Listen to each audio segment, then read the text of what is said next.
one page missing. Somebody got all of them. So.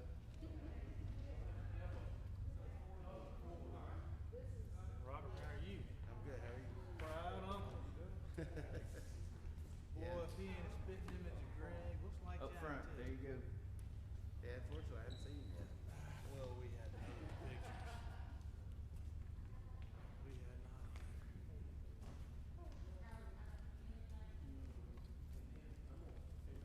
Hey, how are you? Doing okay? Oh, yeah. Well, we came through there yesterday, and Rose said, wonder if Patrick's seen this. I saw the equipment Yeah, it was nice and the day smooth. before. Yeah.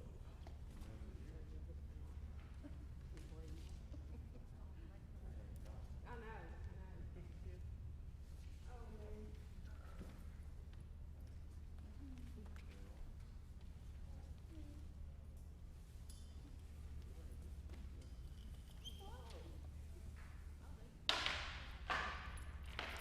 How are you? Doing well. Doing well. Now, if you don't do all that, that might be.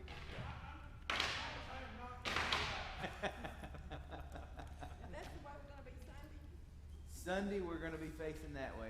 We just didn't get to the point that we could do tonight facing that way, so I left these few like this, and then tomorrow we'll turn everything that way. So, just heads up, they probably will be running some wires over there tonight. I told them that I have, my adults are so focused in here. It won't bother. It won't bother them at all. So amazingly interesting that. No, y'all. Nope.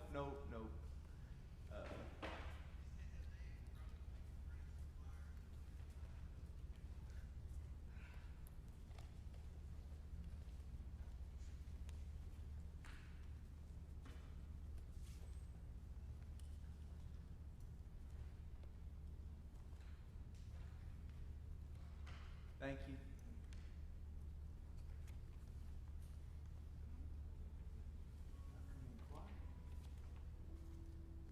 Who did any of you were any of you at the 8 o'clock service Sunday morning? I couldn't hear the 8 o'clock service for the bells. Did y'all hear the bells, the chimes? Sorry, we missed that one.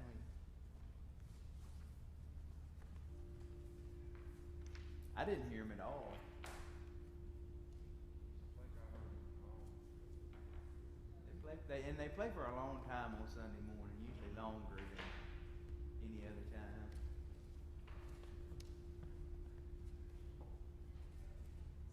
Just I think that's what I was hearing.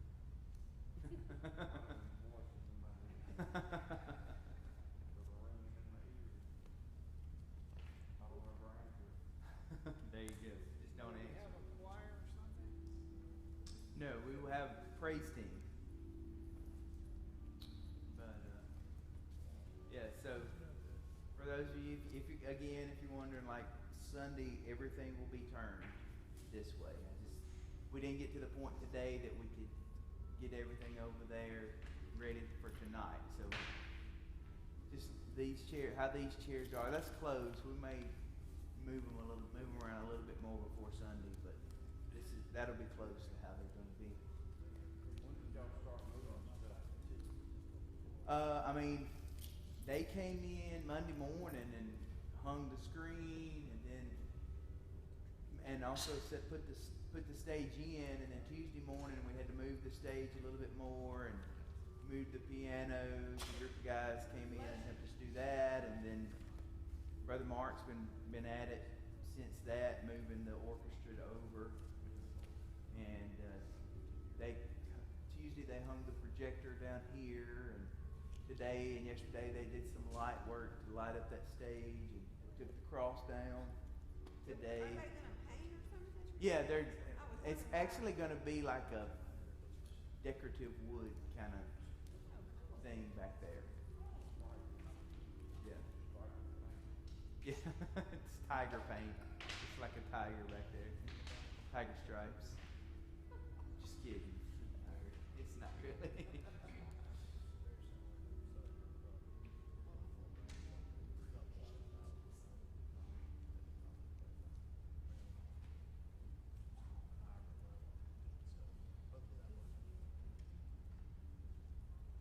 So,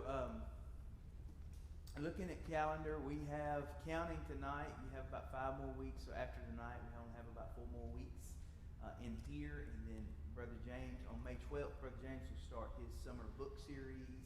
It's the 3rd time he's tried to start that.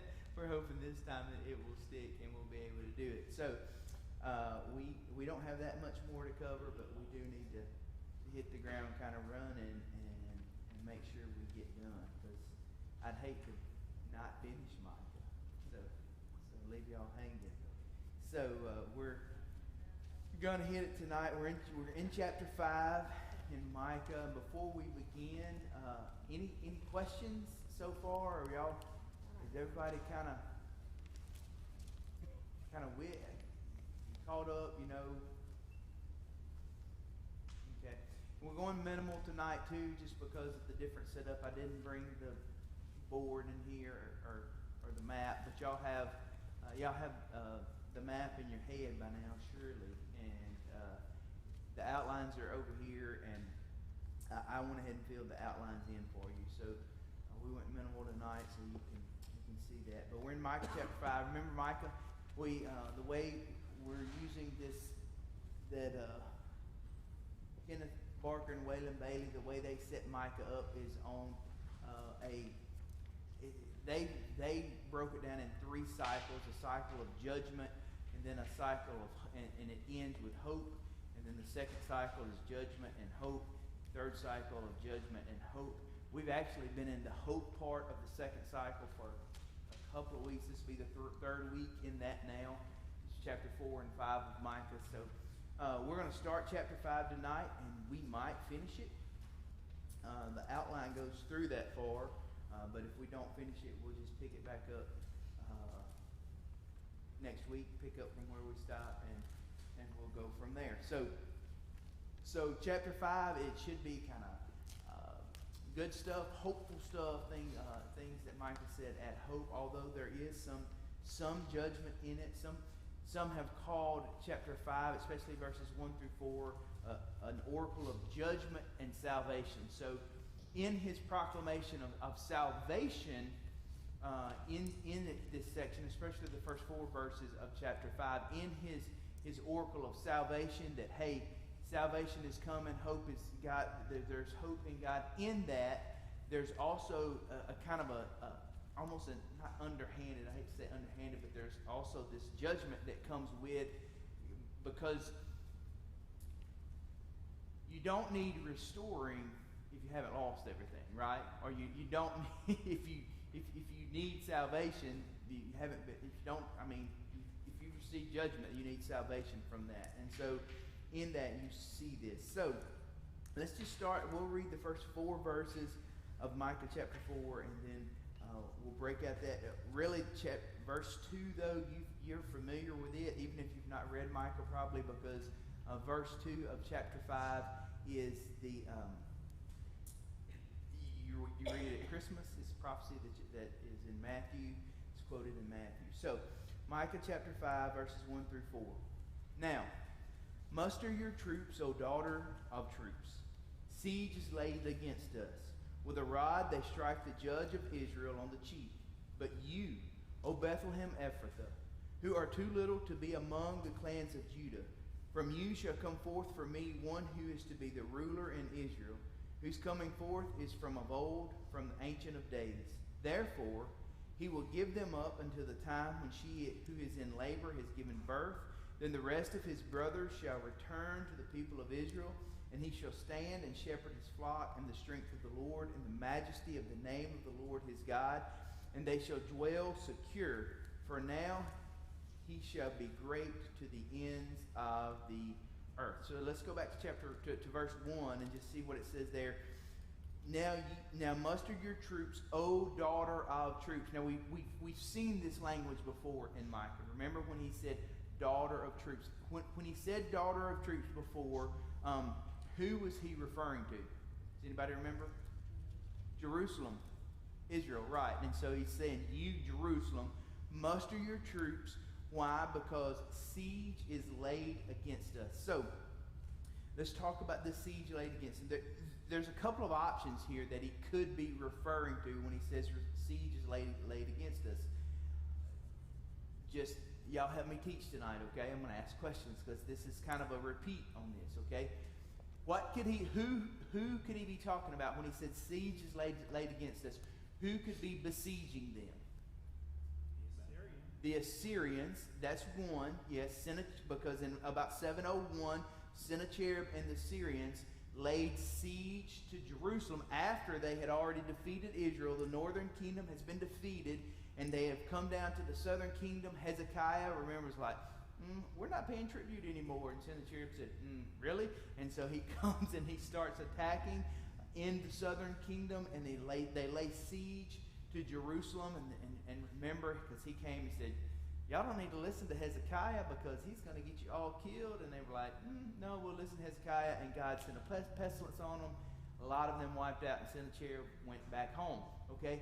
And so he could be talking about that siege, but he could be talking about another siege. Somebody over here said it. Who else could it be talking about? Babylon. Now, if he's referring to Babylon, what is he doing? Predicting, right? Because that siege doesn't happen until about 588, 586 BC. And so we're looking at from about a little before 700 to 588, so about almost 120 years, not quite 115 years, something like that. And so he could be predicting, but he's already done that, right? He's already talked about Babylon taking over them. He's talked about that in chapter 4. And so very possible that he is referring to the siege of Babylon. One reason that some commentators think he is talking about that and predicting that siege is because that next part right there, he says, with a rod they strike the judge of Israel on the cheek. Okay? Here's why they say that. And when Babylon laid siege to Jerusalem, they overthrew Jerusalem. The king in Jerusalem at that point was Zedekiah. Okay? And Nebuchadnezzar, who was the king of Babylon, he beat Zedekiah to the point that he was blinded. Okay? And so it could be referring to that. A lot of people say, really believe that he is looking forward to Babylon there. Some commentators think that it could be referring to Christ. Because what does he say? He says, with a rod, they strike the judge of Israel on the cheek. Christ was beaten, right? And so it could be looking forward to Christ coming. And it could be, again, one of those progressive revelations that we've seen, that you see some fulfillment here, more fulfillment here, more fulfillment here. So it could be one of those things also.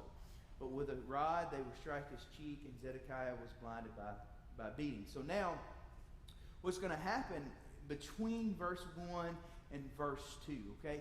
In verse 1, the judge of Israel, what happens to him? He's struck, right? He's struck down. They laid siege to him. We see him as a weak leader, okay? But what we're going to see in verse 2, compare that to what we see in verse 2, is not a weak leader, but a strong leader. Okay, listen to verse 2. But you, O Bethlehem Ephrathah, who are too little to be among the clans of Judah, from you shall come forth for me one who is ruler in Israel, whose coming forth is from of old, from ancient of days. Okay? So you see this weak leader in verse 1, and then in verse 2, you see this strong leader come on. But notice also in the parable, I can't lean on this. You see a comparison here. So you see weak leader versus strong leader, but look at the cities. What's the difference there? In Jerusalem, you had strong city. Then what happens to them? Besieged and overthrown. Verse 2, you see weak city. Too little to be compared to others, Bethlehem, but what happens from there? One who will rise up, who will be ruler of Israel. Not talking about David, even though this is David's hometown, right? Not talking about David here. Who's he talking about? The Messiah, Christ. One will rise up who is strong. So from weak comes strong, from strong goes weak, okay? So notice that comparison that is going on there. So things to see here. One is Bethlehem. You see, just as we pointed out, there's a change of focus from strong, mighty Jerusalem. Wall around the city, temple is there. Solomon's temple's there. David's palace is there. Like it is strong, it is fortified, it is ready to go. But then the change focus is there's a change of focus to Bethlehem and Ephrathah, who are too little to be among the clans of Judah. What's he talking about there? Any clue? When he says what? Too little to be among the clans of Judah. Just small and significant. Just small and significant. If you go back to Joshua, when Joshua was dividing up Judah, okay, he lists a ton of cities. Guess what city is not ever mentioned? Bethlehem. Okay, small, insignificant. It's not much going on, but it was the birthplace of David, and is going to be the birthplace of the future Messiah. And this is important. It's significant. Does anybody remember from last week why that is significant? Talked about it just last week.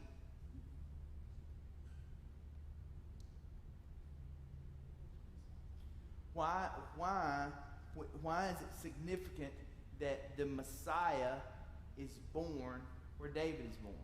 He's still in the millennium, the heritage of... Yes, because the promises that God made to David, right?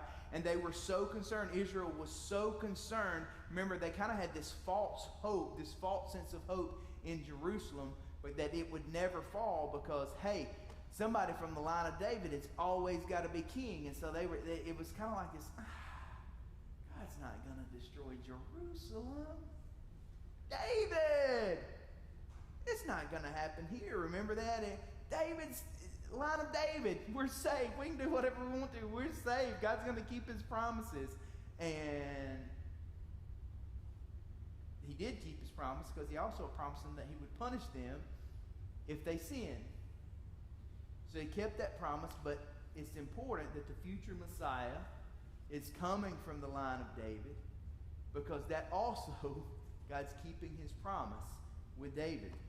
So, I also think it's important to see that it was the low point of David's line. It's from that he brings the Messiah, right?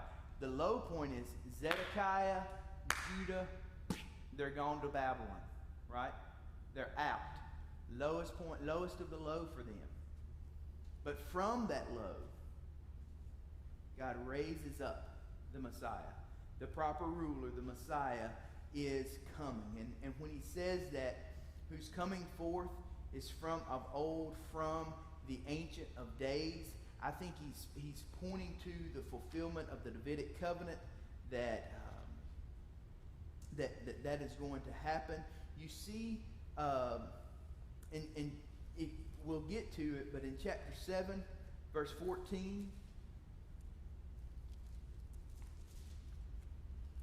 here's what Mike says in 7:14. Shepherd your people with your staff, a flock of your inheritance, who dwell alone in the forest, in the midst of a garden land. Let them graze in Bashan and Gilead, as in the days of old. And so he's talking about borders there, and he's talking about Israel grazing and kind of being at peace with their shepherd David, kind of pointing back to the days of old when David, and probably during the good part of Solomon's reign, where Israel was at peace, their enemies were not attacking them, their borders were expanded and they were big. So he's pointing back to there, as in the days of old. So very, very good sense when he says about the Messiah that's coming, as in the days of old. He's pointing back to David. Also in 7:20, he says, you will show faithfulness to Jacob and steadfast love to Abraham, as you have sworn to our fathers. Again, from the days of old. So points back to the patriarchal period, points back to Abraham and the promises that God made with Abraham, that he's going to bless the nations.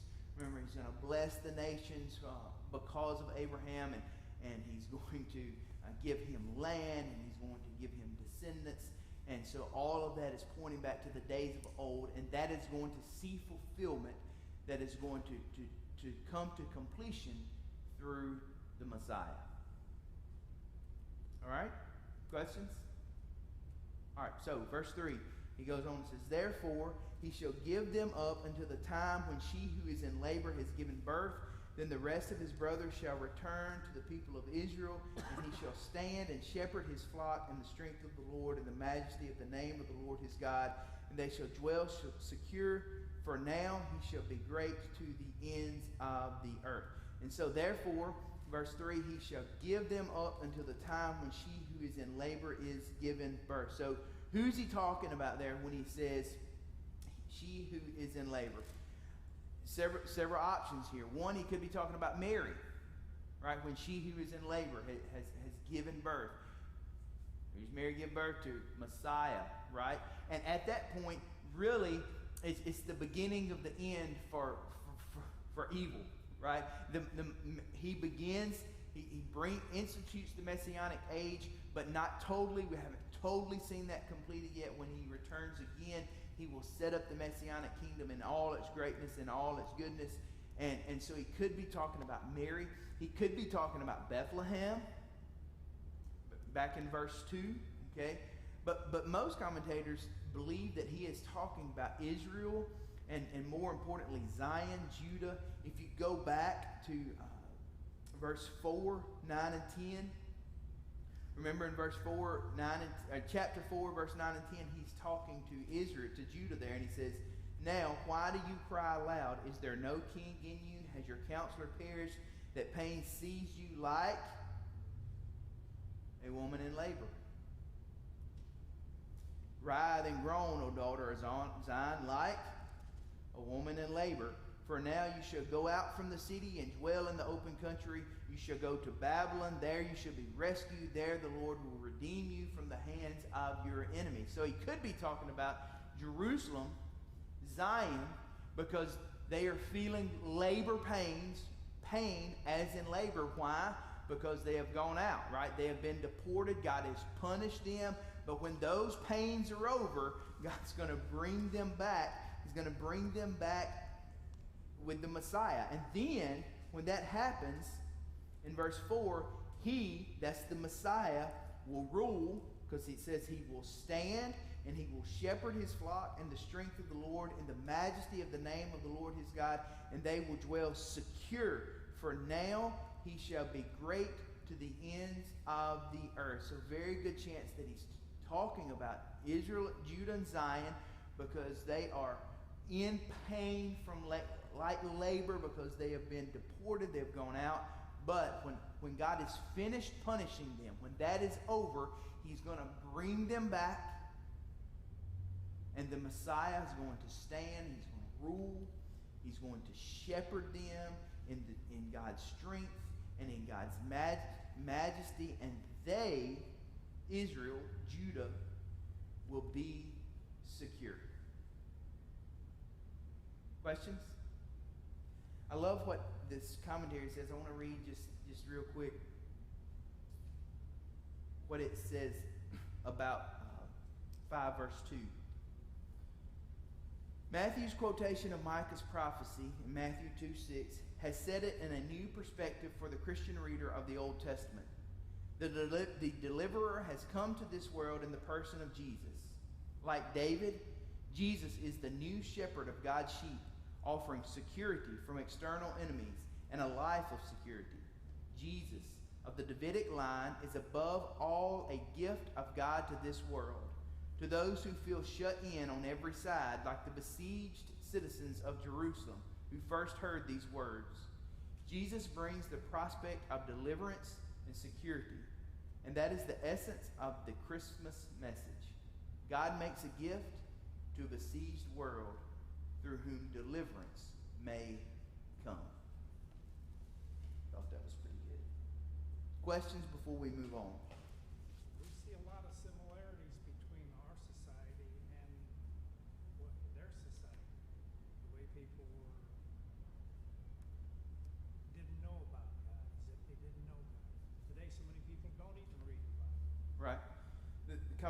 going to see a lot of similarities in their society and our society. But remember, too, now, in the secular world, in Babylon, Assyria, remember last week we talked about God is going to punish them because they think the reason that they were able to overthrow Israel because of their strength was because of their strength. And remember, it says they don't even know the thoughts of God. God allowed that to happen so they could. And remember, we said the first week somebody asked, like, do you think this kind of applies to the U.S.? And my comment was this. I mean, I think almost if you're going to try to compare this to us today, it's almost the church has to be Israel. And I think what we have to be careful of, Leo, is in the church, not here, but in the church, okay, so much of that is coming in. Because so many things are being accepted in the church that is not biblical. So many false teachings, so many false beliefs, so many, and we're allowing secular thoughts and philosophies influence the church, and we are turning away. Very similar to what Israel did when they got into Israel and they didn't destroy all the Canaanites there, and all those outside influences came in and they started setting up, and we're going to get to that a little bit later, but they started setting up Asherah poles, and they started following some of the sorceries, and they started nitpicking things from other societies around them that they liked, and they started allowing those things to come in, which God said, nope, nope, not going to happen. And so we have to be careful, I think, as the church in doing that. So, yes, you do see that, but at the same time, we have to be real careful saying that society out there and not going this society in here too. So, anything else? So let's move on to verse 5 and 6. He says, and he shall be their peace. That's the Messiah. God, he's still talking about the Messiah there. He shall be their peace. When the Assyrian comes into their land and treads on our palaces, then we will raise against him 7 shepherds and 8 princes of men. They shall shepherd the land of Assyria with the sword, and the land of Nimrod at its entrances. And he shall deliver us from the Assyrian when he comes into our land and treads within our borders. So, notice how he says that there, when the Assyrian comes. He does not say the Assyrians, right? He says the Assyrian. Why? Represents any of the enemies. Yeah, he's talking about when an enemy of God approaches God's people, okay? And so I think if he'd have said the Assyrian, I think he says that because who's the major world empire at that time? Assyria. The Assyrians, okay? But when the Assyrian or any enemy is going to come and attack us, any potential enemy, then he says this, 7 shepherds and 8 princes of men. That's kind of a Hebrew way of saying more than enough. More than enough leaders. God's going to raise up just enough. He's going to raise up more than enough of what we need. He is going to be, the Messiah is going to be more than enough of what we need to bring peace to us. Because remember, he says he, at the beginning, he, the Messiah, will be their peace. So what's he going to be peace from? It's the Hebrew word shalom, okay? What's he going to be peace from? Several things. One is absence of war. We've talked about that. In the Messianic age, somebody asked me about it last, in the Messianic age, what are they going to do with their weapons? They're going to turn them into plowshares. They're going to turn them into plows, and they're going to make them tools for harvest and tools for farming. There's no longer going to need to be weapons of war and even learning of war, because the Messiah is going to be peace. But he's talking about this peace. I think he's talking about a security, because right now they are not feeling a security. But what's the Messiah going to do to all his enemies when he sets up the Messianic kingdom? Destroy them, and they're going to have security. They're going to have general well-being. They're going to have internal and spiritual peace. All the stuff that we get worried about and flustered about and overwhelmed by. The Messiah, is, when he comes and when he sets up the Messianic kingdom, it is going to be peace. Again in verse 6. They shall shepherd the land of Assyria with the sword, and with the land of Nimrod at its entrances. Okay, who's they? The enemies. The Assyrian. The potential enemies. They're going to shepherd how? With the sword. What's he talking about? How do you shepherd with a sword? You going to do what I tell you to do, or you going to die? That's how you shepherd with a sword, right? Iron fist. But the Messiah, he shall deliver us from this Assyrian when he comes into our land and treads within our borders. So the Messiah, when he comes, he shall deliver them from the bad shepherds, and he will set himself up as, and we've talked about this, we've seen this all through Micah, as the good shepherd. With me? But it's talking about the Assyrians, it's talking about the Antichrist. Possibly. Any potential enemy. The Antichrist is, yeah, I mean, he's talking about any potential enemy, and the Antichrist will be an enemy. Right? Yeah, but I think that's just talking about a specific person here. I think possibly, Billy, in that progressive fulfillment that we see, I think he could be talking about Assyria. I think he could be talking about Babylon. I think he could be talking about Persia. I think he could be talking about the Syrians. I think he could be talking about Rome. I think he could be talking. You with me? It just goes on. And so, does that come to the Antichrist? Mm-hmm. So I'm not trying to make light of your question. I just think it's part of that progressive fulfillment. And so I think, yes, it does probably get there.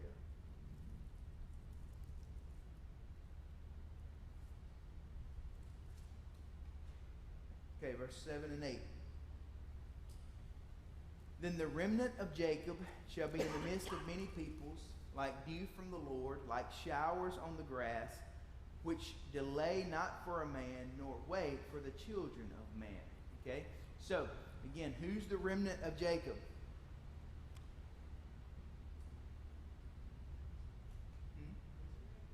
Yes, the people who have been taken into captivity, right? That's the remnant. And they are in other countries. The remnant of Jacob shall be in the midst of many peoples. So they're in Babylon, they're in Persia, they're in, okay? They've been taken out. Even in New Testament, the diaspora, and they're spread all out, okay? And what are they going to do while they are in the midst of many people? Listen, like dew from the Lord, like showers on the grass. Maybe not as many showers as we've been getting lately, right? But like showers on the grass, okay?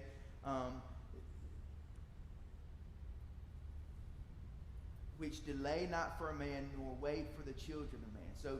So as they are there, they are going to bless the nations they're around. And you see that, right? You see Israel. I mean, just think about Babylon and the things that come to Nebuchadnezzar because of who? Daniel. Right? You see the relationship that Nehemiah has with Cyrus. Right? And he was a blessing to Cyrus. You see even Mordecai, right? In Esther and Mordecai. You see Mordecai who was a blessing to the people of art. So God blesses the people while Israel is in their midst. But while in their midst they are a blessing, look at verse 8. Gets down to some of that good language that you like, Miss Shirley. It says this. And the remnant of Jacob, same people, shall be among the nations, right? And in the midst of many peoples, they're going to be there. And like a lion among the beasts of the forest, like a young lion among the flocks of the sheep, which, when it goes through, it treads down, it tears in pieces, and there is none to deliver, okay? So Israel, while they are going to be a blessing to the nations, At some point, guess what they're going to also be? Destruction to the nations. Why? How? Let me refer. How are they going to be destruction to those nations? Because how great they are? How great God is. How great God is. Listen to what it says right there at the end of verse 8. And there is none to deliver. What's he for? None can stand. They are invincible there. They can't, no one can stop them, not because of their greatness, but because of God's greatness. Because he, the Messiah, delivers them. Question. So do you see in this, we talked about at the beginning, you see in this, we said it was an oracle of salvation and judgment. Do you see that? Do you see how he says what's going to happen to them? They're going to be in the midst of many nations, right? Is that salvation? No, that's judgment. You've sinned, you're going to go to other nations, right? But here's the salvation. But I'm going to deliver you. You with me? You see the judgment, because this is going to happen. You're going to be taken to other nations. You're going to, all these things, you've been besieged. All these things are happening. You see the judgment. But I'm going to deliver you. There's the salvation. There's the hope.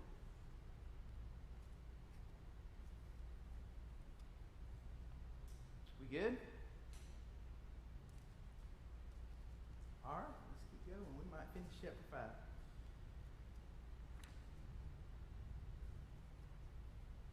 See, where am I? Verse 9. And your hand shall be lifted up over your adversaries, and this goes back, and your enemies shall be cut off. How? Not your hand will raise up among your adversaries. What does it say? Your hand will be lifted up among your adversaries. It's not them, it's God. He lifts them up, right? And your enemies shall be cut off. Now, verse 10 through 15. And in that day, declares the Lord, I will cut off your horses from among you, and I will destroy your chariots. Now, again, this is kind of an oracle of judgment and salvation. See this. In that day, typically what does that refer to? Give me the big word that we've talked about several times here. In those days. What's he talking about? Yeah, what? That's not the big word. What's the big word? Eschatology. He's looking eschatologically. End times. In those days. Okay, in those days. Now listen, here you're going to see some judgment in this, but you're seeing salvation, because God's going to begin, and we see this is not a typical deliverance. God is delivering Israel here. We're going to see him delivering Israel, but it's not a typical deliverance from your enemies. Okay? What you're going to see in these 5 verses is God is basically delivering Israel from themselves. All right? You're going to see him delivering Israel from themselves. All right? Because let's think. A couple of things. What has Israel, to this point, what have they found comfort and peace in? Obviously not God, because he's about to punish them. So what have they found some comfort and peace in? What have they turned to besides God? What? Secular society. Yes. What else? Alliances. Military strength. They have built up their military. They have fortified Jerusalem. They have, and right before, honestly, right before Assyria destroys and takes Israel captive, and really right before Hezekiah's dad takes over in Jerusalem, in Judah, they are economically very strong and militarily very strong. And even Hezekiah, remember, there was not a king there had been no king before Hezekiah like David. He was a king like David, and that was never referred to anybody. And Hezekiah actually, Judah's borders, he expanded them a little bit. Okay, so he was a good king. All right, and then his son took over, and went to pot. But anyway, you see this, but here they had built up some comfort in their military. They had built up some comfort, yes, Josh, in secular power, okay? And so here's what he says in verse 10. In that day, declares the Lord, I will cut off your horses from among you. I will destroy your chariots. I will cut off the cities of your land, and I will throw down your strongholds. So what he's doing, and he's not talking about their strongholds. He's not talking about their chariots, the Assyrian that he just referenced. He's talking to Israel. And so what he's going to do is basically destroy their military. He's taking it out. Why? Because they had become dependent upon their military and not on God. So what does he do? He's going to take out their military to deliver them from themselves. And then we're going to see here, the next verse, we're going to see the secular power, the secular influences coming in verse 12. I will cut off sorceries from your hand. Not from their hand, from your hand. Remember how we just talked about they started letting influence from outside come in, Leo? Remember we talked about that? Well, here we see that again. They had allowed sorceries and they'd become dependent upon that. He goes on and says, I will, and you shall have no more tellers of fortunes. Okay?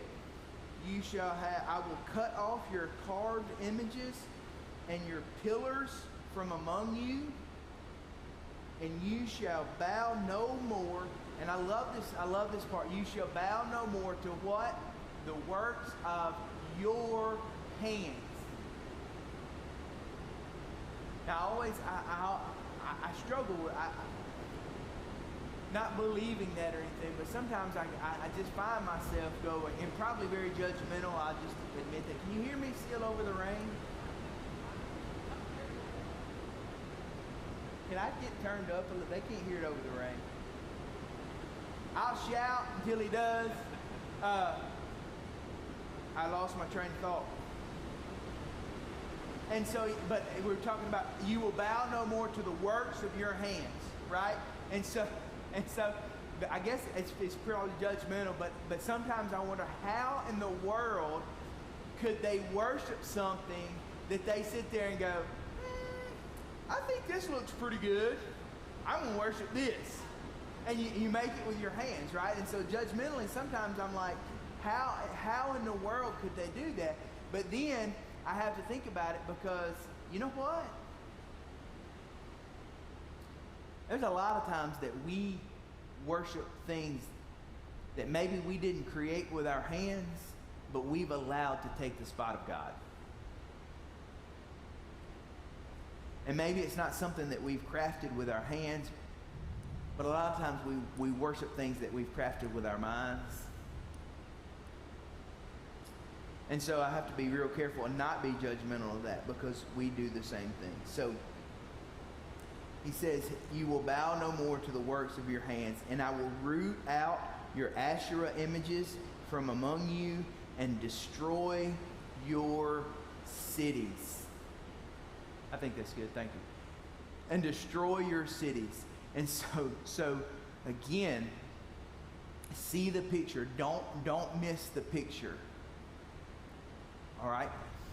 When God allows Israel to be destroyed by Assyria, when God is going to allow Judah to be destroyed by Babylon, when he allows Israel to be taken captive by Rome, right? He is delivering them from themselves. It is deliverance from themselves. And sometimes we think it's harsh. How could God do that to his people? But his people had turned so far away from God, he had to get them out of themselves. And he does that to us sometimes, doesn't he? Sometimes I hear testimonies all the time of I had become so consumed by this one aspect of my life that God just had to take it away from me so I could turn my focus back on Him. Question? Hold on.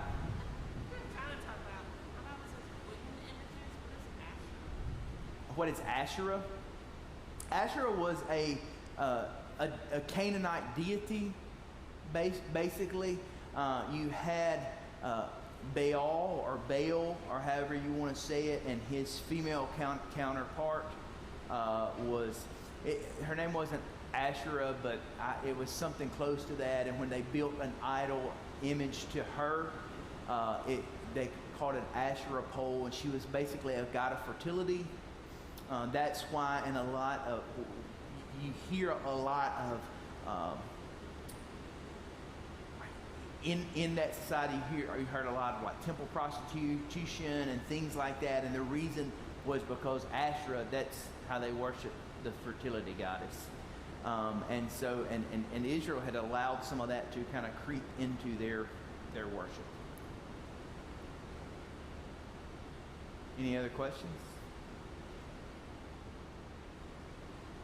All right, so then we come to verse 15, and we're going to stop at verse 15, but here's what he says.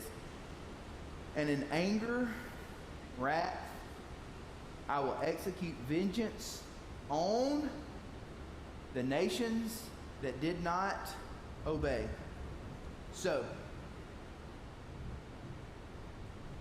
the question came real early on in this study of, and I mentioned it tonight when I was talking to Leo about how does this reflect on our nation. Okay? Here's how it reflects. In anger and in wrath, I will execute vengeance on who? The nations that do not obey. Would Israel be considered in that? Yeah. Assyria, Babylon, Rome, Greece. Any nation, okay? Any nation that does not obey, God will execute wrath and judgment. Here's the message, okay? God is in control. Like, He reigns. He is on the throne. He's never been removed. He can't be removed. People think that they have, when people think they have the upper hand on God, Nebuchadnezzar, Sennacherib, Caesar, like name them, go through history, okay?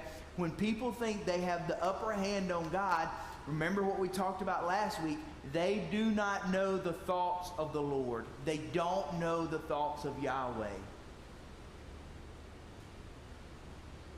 God, and whether people admit it or not, whether people know it or not, God can use them. God can use Nebuchadnezzar to judge Judah. He can use Nebuchadnezzar. Nebuchadnezzar doesn't know it. Nebuchadnezzar thinks it's how awesome he is. Nope, wrong. Remember, we did a study on Esther not too long ago on a Wednesday night. And Xerxes, remember that king? He thought he was awesome. Remember, he had a party for like 180 days to celebrate himself. Okay? That would be some party, wouldn't it? 180 days. Like, he had that kind of party to celebrate how awesome he was, okay? And how he had conquered the whole world. And all of these things had happened. But even Esther says, nope, God did all that. And you see Nebuchadnezzar some, and Daniel kind of recognized God's working in his life. You do see that some, but we don't know totally that Nebuchadnezzar ever just fully gave in to that. But you do see him some go, whew, Daniel's God is pretty fantastic. God is in control. So we always end, or I try to end with how does this fit? How does this apply to us? What can we take from this message? I think that's the biggest one. Okay? God still reigns. We got to relax. We need to understand that He is in control, and we need to trust Him. We need to place all of our faith, some of that peace, and I think it's impossible to find that ultimate peace that he brings that we're going to find in the Messianic age. I think it's impossible to totally find that today, but we need to seek that peace, and it's only found when we are totally dependent upon him. When we don't let these outside influences from the world creep in, we stand firmly on the Word of God and what God has said.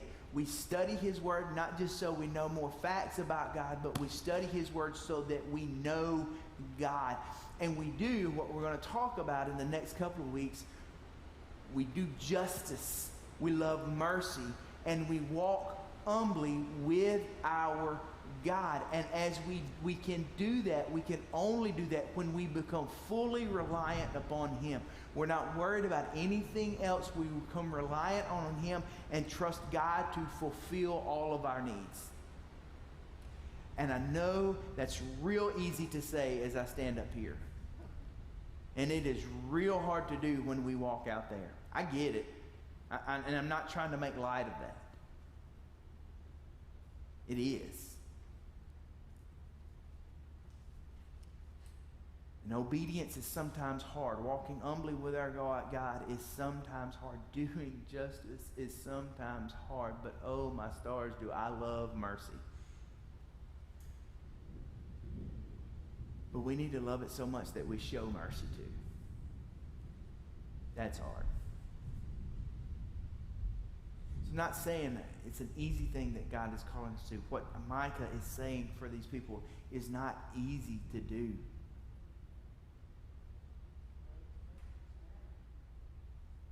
But we have to trust God because he still reigns. Questions, comments? Let the hope that Micah presented to Israel, that Messiah is coming, be our hope today. Let's pray. God, you're good. We love you. Thank you. In Jesus' name, amen. Have a good week.